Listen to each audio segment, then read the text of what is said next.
The operation of a large telephone system may be used as a simile. The main or head central subdivides itself into many branch centrals, every branch being in direct connection with its source, and each individual branch recognizing the source of its existence, reports all things to its central head. Therefore, when assistance of any nature is required, new supplies, difficult repairs to be done, or what not, the branch in need goes at once to its central head. It would not think of referring its difficulties, or its successes, to the main central of a telegraph system, although they belong to the same organization. These different branch centrals know that the only remedy for any difficulty must come from the central out of which they were projected. If we, as individual branches of the universal mind, would refer our difficulties in the same confident manner to the source from which we were projected, and use the remedies that it has provided, we would realize what Jesus meant when he said, "Ask, and ye shall receive." Our every requirement would be met. Surely the father must supply the child. The trunk of the tree cannot fail to provide for its branches. Everything animate or inanimate is called into existence or outstandingness by a power which itself does not stand out. The power that creates the mental picture, the originating spirit substance of your pictured desire, does not stand out. It projects the substance of itself, that is, a solidified counterpart of itself, while it remains invisible to the physical eye. Only those will ever appreciate the value of visualizing who are able to realize Paul's meaning when he said, "The worlds were formed by the word of God. Things which are seen are not made of things which do appear." There is nothing unusual or mysterious in the idea of your pictured desire coming into material evidence. It is the working of a universal natural law. The world was projected by the self-contemplation of the universal mind, and this same action is taking place in its individualized branch, which is the mind of man. Everything in the whole world has its beginning in mind, and comes into existence in exactly the same manner from the hat on your head to the boots on your feet. All are projected thoughts, solidified. Your personal advance in evolution depends upon your right use of the power of visualizing, and your use of it depends on whether you recognize that you, yourself, are a particular center through and in which the originating spirit is finding ever new expression for potentialities already existing within itself. This is evolution, this continual unfolding of existing, though outwardly invisible things. Your mental picture is the force of attraction that evolves and combines the originating substance into specific shape. Your picture is the combining and evolving powerhouse, so to speak, through which the originating creative spirit expressed itself. Its creative action is limitless, without beginning and without end, and always progressive and orderly. It proceeds stage by stage, each stage being necessary preparation for the one to follow. Now let us see if we can get an idea of the different stages by which the things in the world have come to be. Troward says, "If we can get at the working principle which is producing these results, we can very quickly and easily give it personal application. First, we find that the thought of originating life or spirit about itself is its simple awareness of its own being, and this produced a primary ether, a universal substance out of which everything in the world must grow." Troward also tells us that though this awareness of being is a necessary foundation for any further possibilities, it is not much to talk about. It is the same with individualized spirit, which is yourself.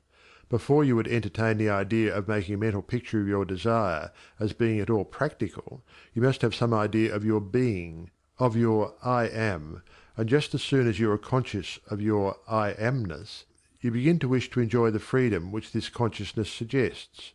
You want to do more and be more, and as you fulfill this desire within yourself, localized spirit begins conscious activities in you.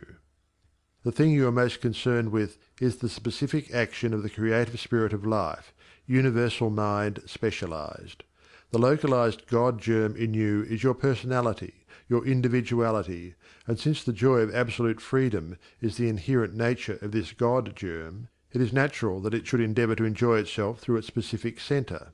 And as you grow in the comprehension that your being, your individuality, is God particularizing himself, you naturally develop divine tendencies. You want to enjoy life and liberty, you want freedom in your affairs as well as in your consciousness, and it is natural that you should. Always with this progressive wish there is a faint thought picture, As your wish and your recognition grow into an intense desire, this desire becomes a clear mental picture. For example, a young lady studying music wishes she had a piano in order to practice at home. She wants the piano so much that she can mentally see it in one of the rooms. She holds the picture of the piano and indulges in a mental reflection of the pleasure and advantage it will be to have the piano in the corner of the living room.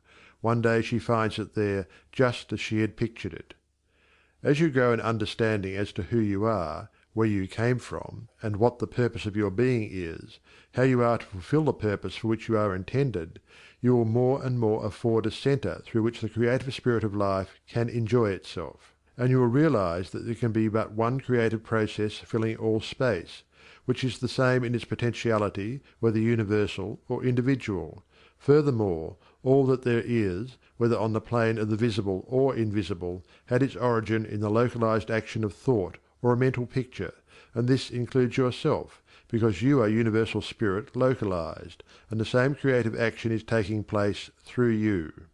Now you are no doubt asking yourself why there is so much sickness and misery in the world. If the same power and intelligence which brought the world into existence is in operation in the mind of man, why does it not manifest itself as strength, joy, health, and plenty? If one can have one's desires fulfilled by simply making a mental picture of that desire, holding on to it with the will, and doing without anxiety on the outward plane whatever seems necessary to bring the desire into fulfillment, then there seems no reason for the existence of sickness and poverty. Surely no one desires either. The first reason is that few persons will take the trouble to inquire into the working principle of the laws of life. If they did, they would soon convince themselves that there is no necessity for the sickness and poverty that we see about us. They would realize that visualizing is a principle and not a fallacy. There are a few who have found it worth while to study this simple, though absolutely unfailing law that will deliver them from bondage. However, the race as a whole is not willing to give the time required for this study. It is either too simple or too difficult. They may make a picture of their desire, with some little understanding of visualizing, for a day or two, but more frequently it is for an hour or two. But if you will insist upon mentally seeing yourself surrounded by things and conditions as you wish them to be, you will understand that the creative energy sends its plastic substance in the direction indicated by the tendency of your thoughts. Herein lies the advantage of holding your thought in the form of a mental picture. The more enthusiasm and faith you are able to put into your picture, the more quickly it will come into visible form, and your enthusiasm is increased by keeping your desire secret. The moment you speak it to any living soul, that moment your power is weakened. Your power, your magnet of attraction is not so strong, and consequently cannot reach so far.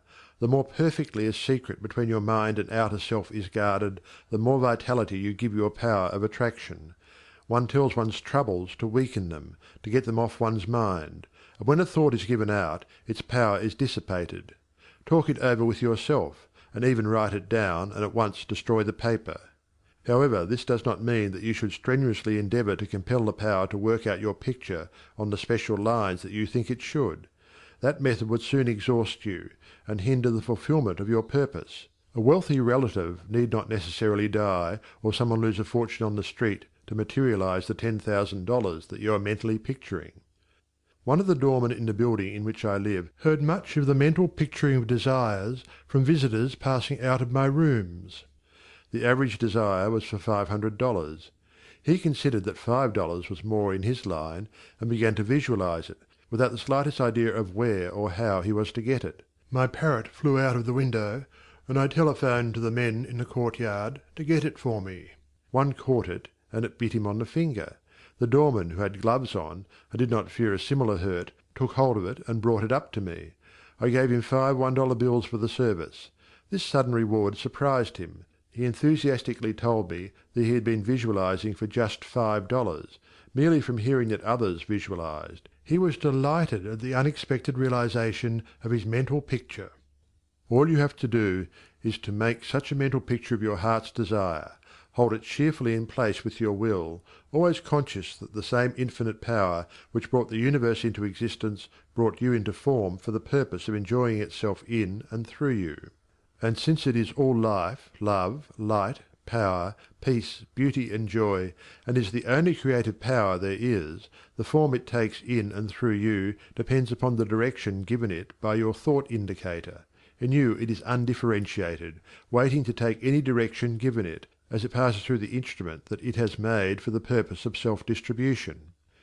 It is this power which enables you to transfer your thoughts from one form to another. The power to change your mind is the individualized universal power taking the initiative, giving direction to the fluent substance contained in every thought. It is the simplest thing in the world to give this highly sensitive plastic substance any form you will through visualizing. Anyone can do it with a small expenditure of effort. Once you really believe that your mind is a center through which the plastic substance of all there is in your world takes involuntary form, the only reason why your picture does not always materialize is because you have introduced something antagonistic to the fundamental principle. Very often this destructive element is caused by the frequency with which you change your pictures. After many such changes you decide that your original desire is what you want after all. Upon this conclusion you begin to wonder why, being your first picture, it hasn't materialized. The plastic substance with which you are mentally dealing is more sensitive than the most sensitive photographer's film. If, in taking a picture, you suddenly remember that you had already taken a picture on that same plate, you would not expect a perfect result of either picture. On the other hand, you may have taken two pictures on the same plate unconsciously. When the plate has been developed and the picture comes into physical view, you do not condemn the principle of photography, nor are you puzzled to understand why your picture has turned out so unsatisfactorily. You do not feel that it is impossible for you to obtain a good, clear picture of the subject in question. You know that you can do so by simply starting at the beginning, putting in a new plate, and determining to be more careful while taking your picture next time. These lines followed out, you are sure of a satisfactory result.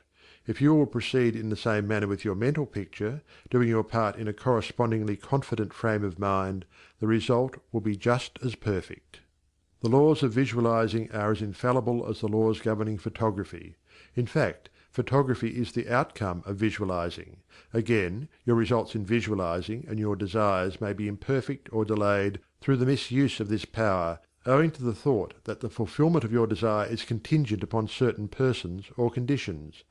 The originating principle is not in any way dependent upon any person, place, or thing. It has no past and knows no future.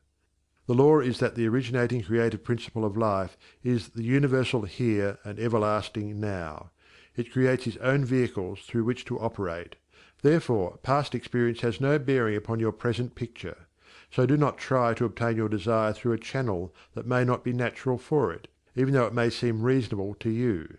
Your feeling should be that the thing, or the consciousness which you so much desire, is normal and natural, a part of yourself, a form for your evolution.